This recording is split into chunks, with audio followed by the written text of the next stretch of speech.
guys, welcome to Lifting Cars, another beautiful freaking video. Today we're going over all the things wrong with my $500 S10, V8 S10 as I should say.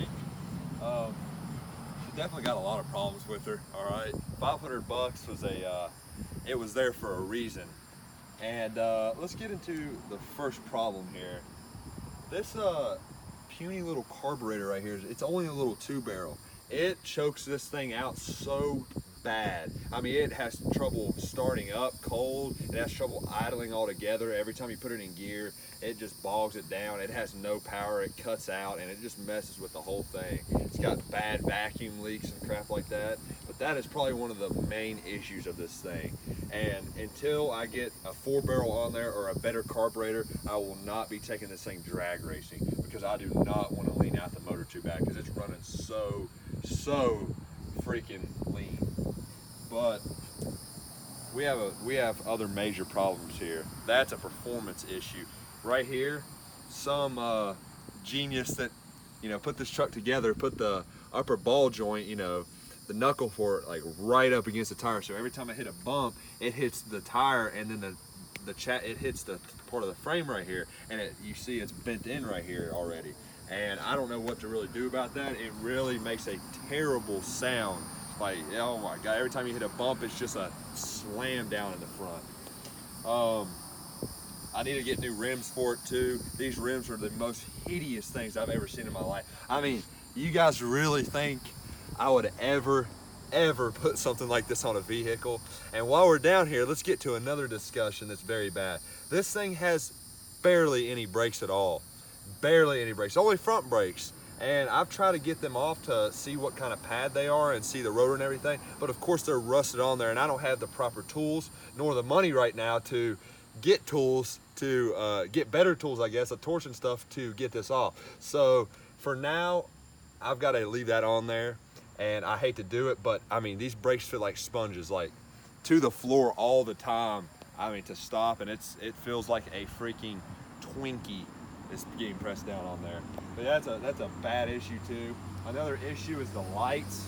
You come back here, when you as soon as you turn the key on to ignition mode, the lights all come on, and somebody screwed up all the the lighting and wiring and stuff, and when I hit the brakes, like, this light only works, and this light completely goes out even when the lights are on in the place, and that's a bad problem too. I'm not really too concerned about that one because I don't drive this thing at night a lot, and we're in Florida, so the cops are pretty cool. And let's move on to the interior now. All right guys, so we're moving on to the interior here. I've got gauges. I do not have a speedometer at all. I've got an oil pressure gauge, a voltage gauge, which is the stock one, the only stock one that works, and I've got a temperature gauge and a fuel gauge. And I put a tack in here, and it's very rigged up in here. But as you can see, the whole entire dash is just ruined from the sun in here. I mean, I had to take the radio out and stuff. It's all messed up. The ceiling up here and the roof and crap, it's all bad. It leaks a little bit, and it's a big mess in here. I mean, I've got the lights over here, just sitting here. I got the airbag thing right here still hooked up.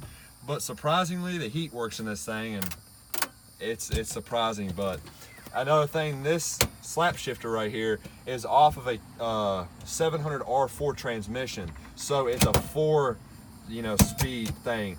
1, 2, 3, and then that's first, second, third, fourth, and this thing's a turbo 400, which is a 3-speed transmission.